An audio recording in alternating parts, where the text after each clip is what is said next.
যুদ্ধবিরতির ৬ মাস পরেও কেন কবরে যেতে পারছে না লাশ? গাজায় লাশের স্তূপ ও মানবতার চরম বিপর্যয়। আসসালামু আলাইকুম। যুদ্ধবিরতি মানেই কি শান্তি?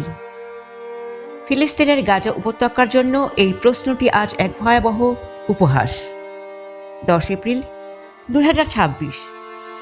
যুদ্ধবিরতির ৬ মাস পার হয়ে গেলেও গাজার শত শত পরিবার আজ এক অবর্ণনীয় যন্ত্রণার মধ্য দিয়ে দিন কাটাচ্ছে।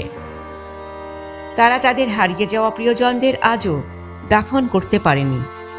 ধ্বংসস্তূপের নিচে পড়ছে শত শত লাশ, আর সেই ধ্বংসস্তূপ সরানোর মতো সরঞ্জামটুকুও গাজায় ঢুকতে দিচ্ছে না দখলদার বাহিনী। আজ আমরা কথা বলবো সেই সব হতভাগ্য বাবা মায়ের আর্তনাদ নিয়ে, যারা বছরের পর বছর কেবল তাদের সন্তানের একটি কবরের জন্য অপেক্ষা করছেন।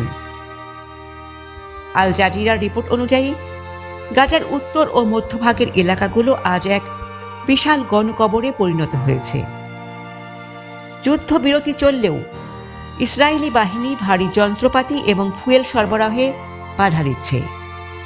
ফলে কয়েকতলা উঁচু ধ্বংসস্তূপের নিচে চাপা পড়া স্বজনদের দেহগুলো বের করে আনা অসম্ভব হয়ে পড়েছে।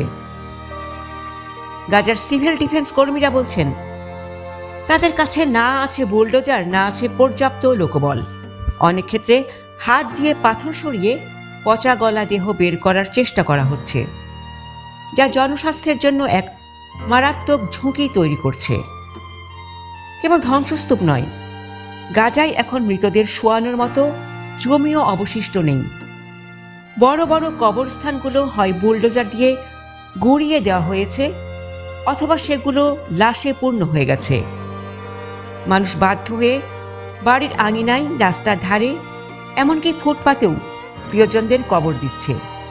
রিপোর্ট বলছে, অনেক পরিবার ৬ মাস ধরে তাদের সন্তানের কঙ্কাল উদ্ধারের আশায় সেই ধ্বংসস্তূপের পাশেই তাঁবু গেড়ে বসে আছে।